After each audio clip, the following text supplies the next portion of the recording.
charm, personality, and challenge always remain. And the latest addition, 4 miles of brand new, nearly glass smooth asphalt has done little to alter the track's personality, but it has increased one special element: speed. Pull the belts down tight and come with us on a ride. Welcome in, everyone, to NBC Sports coverage of the Imsa WeatherTech Sports Car Championship and the Imsa Sports Car Weekend from Road America. Welcome in, everyone. Brian Till along with Calvin Fish. We're up top. Matt Yoakum had a new house down in pit lane, and the day, very little chance of rain. It is go fast weather. It is a go fast racetrack, and in the Imsa weather, very much up for grabs. Start with GTP, where the 31 Whelen Engineering Cadillac Racing Squad has the lead. That's more of a story we'll talk about in a second. BMW only 10 points back. What about Wade Taylor Racing with Andretti Autosport? Still looking for their first win, but they're in it. And so is the number 6 Porsche Penske Motorsports 963. And GTD Pro, it's the Baxter Sullivan Lexus squad that holds down the championship. Corvette wants it. They're on a charge, as is WeatherTech Racing in their Mercedes, and never count out defending champions Fab. In GTD, Paul Miller Racing has the championship lead, but they need to look in their mirror. Heart of Racing and their Aston Martin, 86 points back, latest winners. Baxter Sullivan has a shot at GTD as well as GTD Pro. And Inception Racing has been wicked fast all year long. Some bad luck, but mathematically, they are in it. Calvin? Van der Garde was the first man to lose traction and lose grip through the carousel. 35 machine off and on, big damage. Next up, Misha Goldberg aboard the Lamborghini Huracan. Right off that chassis, had to go to a spare. Then moments later, David Brulé gets bumped by the BMW through turn 3, like pressure with the wall. Cut and paste for the TDS team. This is the sister car, the number 11 in the same spot on the racetrack. Stephen Thomas behind the wheel. Then through that king once again. This is Mike Skeen. Big impact with that left side. Big rebuild for that team overnight to make qualifying. And then it was go fast night on Saturday. This is in qualifying. Nico Pino, the cars were flying. Look at him over that curve there on the exit of turn 1. And the drama continued here in this morning's warm-up.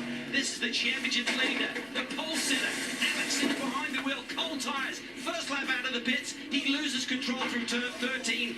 Massive damage to the rear end of that Whelen Engineering machine. They are scrambling to get this car on the grid here this morning. Big hit, big championship implications, and that story is continuing to evolve for more. Let's go to Matt Yoakum. Back, and they don't want to see that. Looks like one of the TDS cars. LMP3 cars back a little bit. Green flag waves racing here at Road America, the Imsa WeatherTech Sports Car Championship. Down to turn 1. Here we go, Cal. Yeah, and I think one of that TDS cars actually switched columns, so he's probably going to get a penalty for that. Nice start by now pole sitter, Matty Campbell. Colin Pratt, big move around the outside. The pink and white machine there for Meyershank Racing from deep in the field. Nice start for Colin. Did not have the qualifying that they wanted, and he is on the charge early. And of course, it helps that 2 of the cars that qualified in front of him are now behind him because of the start processes. Colin Brown on a charge and charging the GTD field as they come to green. Yeah, and Connor De Filippi is trying to make his way through there safely and try and get back to this prototype battle that we're looking at coming down the end of the brakes. That's the number 9 Fat Porsche to the inside, wheels on the grass as he goes around the McLaren into turn 1. Rockefeller, a nice move there in the GTP field. Prototype screen left, GTD cars screen right, and the GTD field is mixed up, GTD and GTD Pro. Only separation is the drivers in those. When you look at those GTD cars, look for the different colored end plates and mirrors that tell you the different classes. On board now with Colin Brown running in P3. Matty Campbell has taken off in that Penske Porsche. Sebastian Bourdais holds down P2 there in the yellow and black machine. High-speed kick coming up. The problem for the 85. Jerry Kraut, quick spin. It's turn 8, I believe. Yeah, it's turn 8, and he just needs to get it refired and get out of the way. Don't know if that was cold tires or he had contact with anyone. Jerry Kraut, a longtime competitor in different IMSA classes. Have a little help. Number 30, I believe, that on his own. He left the racetrack early. Yeah, just like he understood straight off, and that's what we talked about as a key to victory.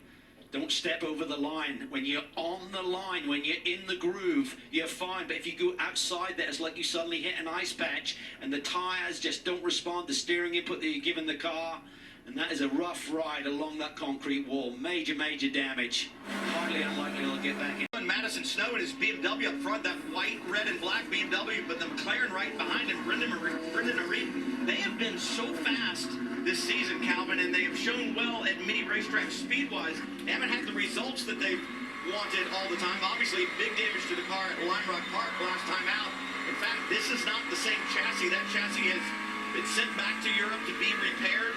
The European chassis that they've been racing overseas is the one that is now here, and so they've kind of done a swap while they repair that other McLaren. The endurance where point structure is just for those races alone last year in their class. Brendan Reeve, gentleman driver, big high-end businessman, super successful over his career there, but turning his attention in. Give your vehicle real power boost with VP Octanium Octane Booster and keep your engine running cooler with VP Cool Down. Put the thrill back into driving. Find VP Racing products at your local auto parts store. What a day here at Road America, and I do not miss it. And looking at the 7 car right now, Calvin, and just watching the onboard of Matt Campbell from time to time, looks nice and relaxed. Listening to the car, especially through the carousel, seems to be underneath them. I don't know if the weather has kind of brought the track to them because it's a little different than it's been throughout the weekend, or the track rubbering in has brought that 963 to life, but obviously a much better car than they had for the machine. Already a world champion this year, winning with Corvette Racing over in GT ranks on the global stage. Comes into the pits from the lead. Yeah, and he took the lead on the second lap of the race and was in the lead until he came into the pit stop. So, yeah, a great drive by Ben Keating. This team certainly knows this racetrack. They've won here in the past and trying to find victory lane yet again here this weekend. And the groove there in the carousel, you can see it. It's getting a little bit wider, Calvin. That's going to help. But like we were saying just a moment ago, still don't think these prototype drivers are comfortable going around the high side of a GT car through the carousel. No. That's very risky to be doing that. And it's just a consequence. I mean, this track will rubber in and weather in over the next season or two, but right now when teams initially tested on it, they said, yeah, it's beautiful, it's smooth, but it doesn't have a lot of grip. And he is right there, and he's on warm Michelin tires, Calvin. Yeah, he pit a little bit earlier, so he's going to have some grip underneath him compared to Garcia, so Garcia's going to do everything he can, but I think when they get to that brake zone, Ross Gunn should be in a different zip code in terms of his ability to break that race car. Garcia's going to stay driver's left. That's the preferred line, but the drive off turn 3 is what put Gunn just in the lead for just a second, but now side by side. What are the Michelins going to do? Gunn looks to do the over-under, can't do anything there. That's an amazing job by Garcia. I could not believe that he could break almost equally as late as Gunn. Gunn now goes to the outside. He can't get a power down. He's off. Little mistake there by Ross Gunn. That is a big deal for Antonio Garcia. It moves Gunn back out of the fight a little bit of breathing room now for Garcia to get those Michelins further up to temperature and pressure. That could be a huge moment in this race, and who potentially wins this GTD Pro class here today. An absolutely perfect placement of that Corvette by Antonio Garcia. I couldn't believe how late he could brake. Just amazing job by him and getting those Michelins up to temp 2. I mean, I expected Ross Gunn to just brake like 3 car lengths later. There he is. He's a little bit later. There's nowhere to go with it. And he tries to go back to power. He just kind of felt like he was going to try to do the over-under, but then Garcia just kind of balked at the apex too. He couldn't cut back underneath him, and then this. He tries to send it, and that's just where you get off that racing line. With our octane boosters, fuel treatments, and quick detailing products. Explore VP's full product line at vpracingfuels.com. They have to cut that lead and be in championship. Hopes going to Indy and Petit. Nazar hung up in the keep just a little bit. What are they saying to him on the radio, Hannah?